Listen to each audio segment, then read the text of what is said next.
Sektor agrikultur dikenal sebagai sumber kehidupan bagi sebagian besar masyarakat di Provinsi Nusa Tenggara Barat, dengan total luas lahan pertanian mencapai 48.191 hektar.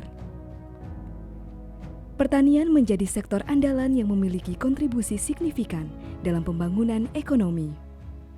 Sektor pertanian adalah mata pencaharian utama masyarakat mayoritas yang menghasilkan banyak produk, seperti beras, kedelai, jagung, kacang tanah, dan berbagai jenis tanaman hortikultura.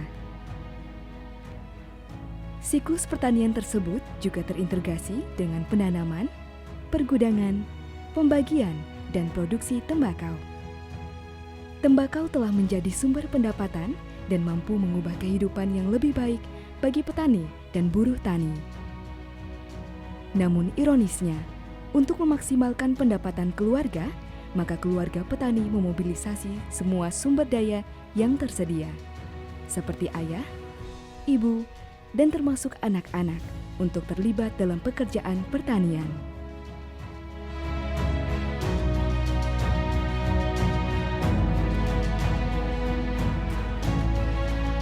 Salah satu lembaga yang aktif melakukan advokasi terhadap persoalan anak-anak, pemuda, perempuan, dan masyarakat marginal di Nusa Tenggara Barat adalah Yayasan Tunas Alam Indonesia atau Santai NTB.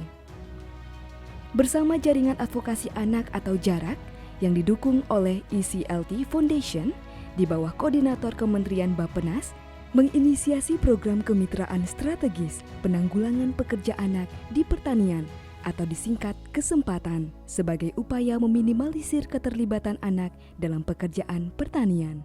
Program Kesempatan hadir untuk menjawab persoalan ini, bagaimana kita melihat bahwa keterlibatan anak-anak di sektor pertanian ini tidak membahayakan kesehatan mereka, tidak mengganggu pendidikan mereka, dan tidak juga mengganggu waktu luang mereka untuk bermain, untuk belajar.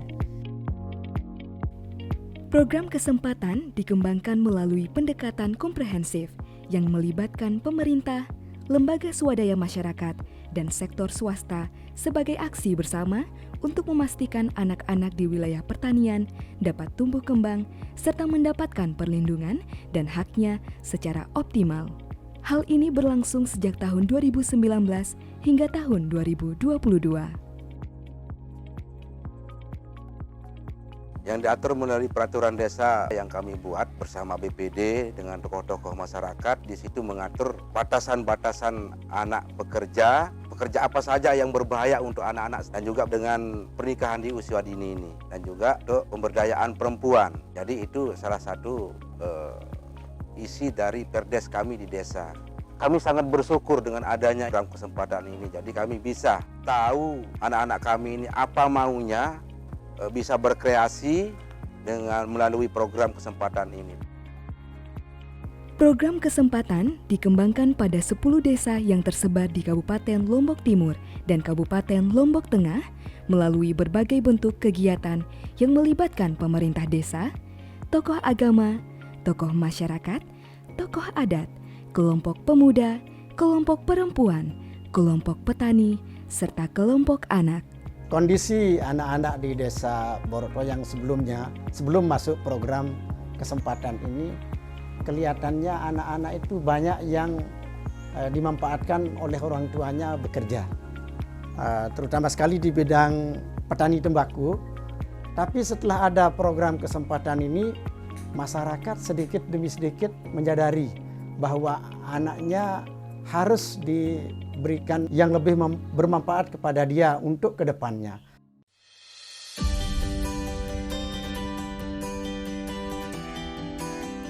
Langkah awal yang dilakukan adalah membangun koordinasi bersama OPD terkait di tingkat provinsi dan kabupaten, seperti Dinas Tenaga Kerja, Dinas Pertanian, Bapeda, serta OPD terkait lainnya. Tim implementasi program dari Santai NTB kemudian melakukan kegiatan sosialisasi, pemetaan sosial, dan penyusunan kalender musim yang bertujuan untuk membangun kesepahaman dan komitmen berbagai pihak termasuk pemangku kebijakan di tingkat desa. Di mana peta sosial dan kalender musim yang dihasilkan dari proses ini menjadi acuan dalam menentukan penerima manfaat program melalui survei rumah tangga yang dilakukan oleh kader dan tutor sebagai enumerator. Ada beberapa kegiatan yang dilakukan dalam program kesempatan ini dalam upaya untuk penanggulangan pekerja anak di desa. Yang pertama itu kita melakukan asesmen awal di desa dalam rangka untuk koordinasi, kemudian mendapatkan komitmen dari pemerintah desa terkait, kemudian kita juga menganalisis terkait dengan situasi sosial, kemudian mencari tahu karakteristik desa tersebut, karena kita memiliki beberapa indikator dalam penentuan desa tersebut, baik dilihat dari jumlah oven yang ada di desa, kemudian luas pertanian tembakau yang ada di desa tersebut, dan tingginya keterlibatan anak di desa tersebut. Kemudian selanjutnya kita melakukan sosialisasi ke desa-desa yang akan menjadi desa dampingan kita setelah mendapatkan kepastian setelah melakukan asesmen awal itu. Kemudian dilanjutkan kita dengan melakukan pemetaan sosial atau mapping sosial yang tujuannya untuk mendapatkan atau mencari siapa sih yang akan menjadi penerima manfaat nanti di dalam program kesempatan. Tentunya dalam mapping sosial tersebut melibatkan hampir semua unsur dari masyarakat, baik dari petani, kemudian tokoh perempuan, tokoh pemuda, kepala dusun, dan perangkat desa di dalam membuat kesepakatan ya, kemudian akan menjadi sasaran kita nantinya, baik itu dusun yang akan menjadi wilayah intervensi kita, kemudian siapa yang akan menjadi penerima manfaat dalam program kesempatan. Salah satu strategi yang dikembangkan dalam program kesempatan adalah dengan dibentuknya Pusat Kegiatan Masyarakat atau PKM di desa-desa intervensi. Kendati sempat diragukan bahkan mendapat penolakan dari sebagian warga, Pusat Kegiatan Masyarakat akhirnya mendapat pengakuan dan dukungan dari masyarakat atas praktek baik yang dihasilkan dari adanya Pusat Kegiatan Masyarakat, terutama dampak positif bagi tumbuh kembang dan perlindungan anak. Saat ini alhamdulillah beberapa tahun yang lalu saya mendapatkan informasi dari salah satu keluarga saya, adik saya, tentang adanya program PKM atau Pusat Kegiatan Masyarakat. Jemaah dan masyarakat alhamdulillah mendukung akan hadirnya keberadaan dari Pusat Kegiatan Masyarakat. Saat ini total jumlah PKM yang tersebar pada 14 desa intervensi sebanyak 46 titik. Di antaranya Desa Pandanwangi, Wakan, Sengkerang, Jeropuri, Borok Toyang, Sukaraja, Bandeng, Loang Maka, Boyemare, Kerembong, Rarang, Rumbuk, Lekor, dan Gelanggang. Salah satu bentuk kegiatan yang dikembangkan di PKM ini adalah membaca, menulis, dan berhitung melalui metode belajar sambil berdengar atau belajar sambil bermain.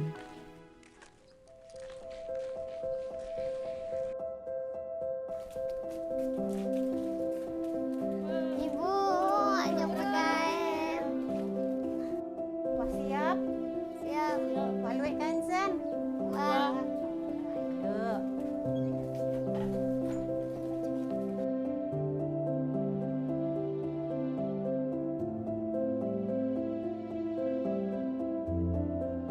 Kegiatan yang biasa kami lakukan di sini itu temanya tentang belajar dan bermain. Dimana kalau kita belajar, biasanya kita belajar matematika, belajar membaca, belajar menulis, dan ada juga kegiatan bermainnya gitu kan. Ada permainan gansing, belajar nari, senam juga. Sekalian mereka juga belajar tata cara wudhu yang benar gitu.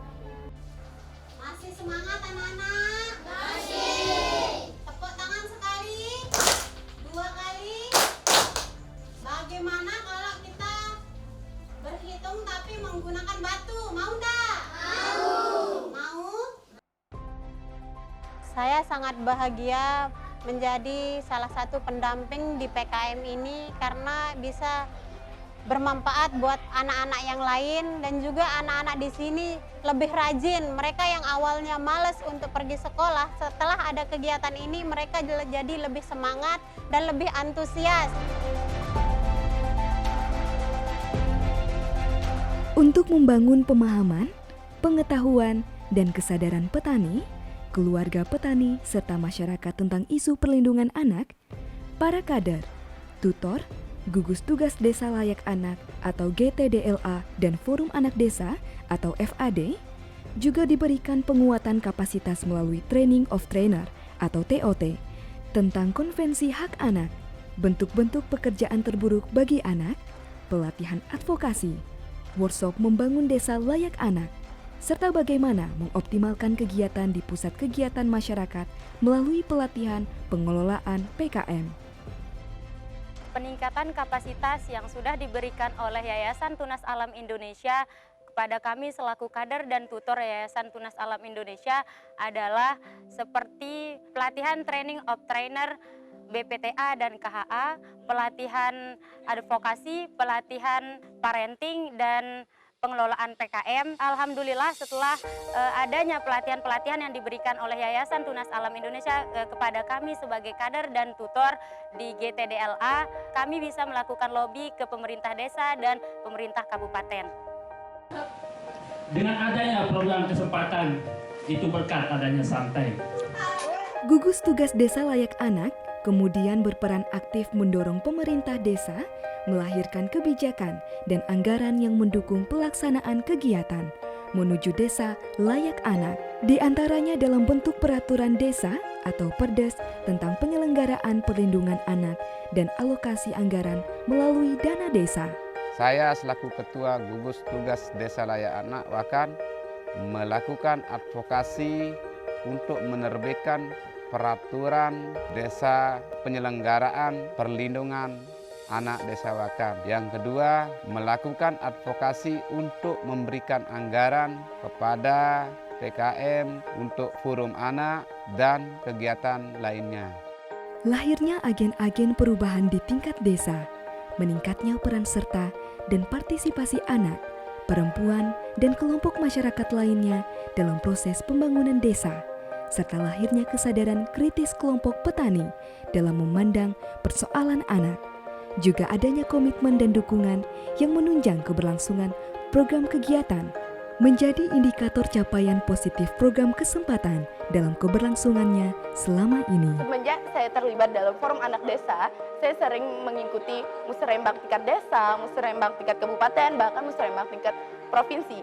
Di musrembang tingkat kabupaten, tahun 2022 sudah terlaksana musrembang dengan anak-anak dan musrembang dengan UPTD. Di sana saya berkesempatan untuk menyampaikan permasalahan-permasalahan yang sedang dialami dan meminta pemerintah di tingkat kabupaten untuk lebih memperhatikan anak-anak di Kabupaten Lombok Tengah.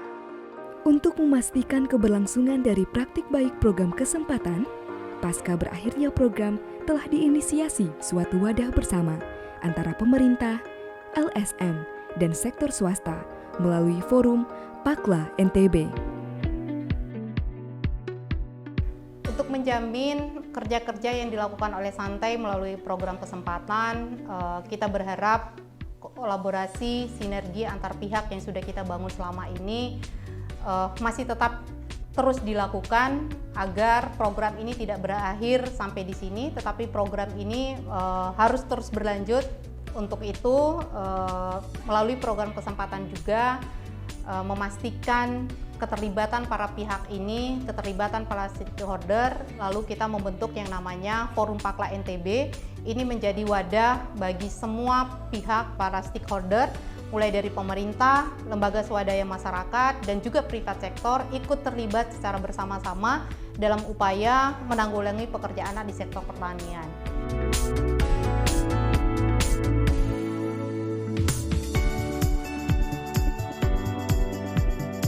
Praktek baik dari program Santai ya, yang bernama kesempatan itu tentu akan menjadi entry point di dalam perumusan perencanaan pembangunan daerah. Bapeda sebagai lembaga yang mengkoordinir, yang mensinergikan pembangunan, tentu akan mengajak berbagai pihak mulai pada level desa, level kabupaten kota terutama. Ada momen di kami itu namanya musrembang, ada momen konsultasi publik. Disitulah kami akan mengkoordinasikan, kemudian mensinergiskan bagaimana pembangunan itu berjalan dengan langkah bersama ya dengan konsep melibatkan multi pihak, ya di antaranya itu adalah mitra pembangunan. Sebagai lembaga yang mengkoordinir perencanaan, tentu pihak-pihak yang menjadi stakeholdernya itu semua ya akan kita ajak ya untuk sama-sama mengambil bagian, ya mereplikasi gitu ya, kemudian merumuskan dengan baik apa yang telah menjadi best practice ya atau output yang dihasilkan oleh program kesempatan tersebut dari Santai. Terima kasih kami ucapkan kepada Jarak dan SILT yang selama ini telah mendukung pelaksanaan program kesempatan. Semoga program ini kemudian akan berlanjut dalam rangka menyelamatkan anak-anak bangsa Indonesia. Kini, setelah terlaksananya program kesempatan, diharapkan dapat meningkatkan sinergi dan kolaborasi program dan anggaran yang lebih bermakna antar OPD dalam mengimplementasikan regulasi yang telah dihasilkan, serta memperkuat forum anak kelompok peduli tingkat desa sebagai pelopor dan pelapor dalam upaya perlindungan anak.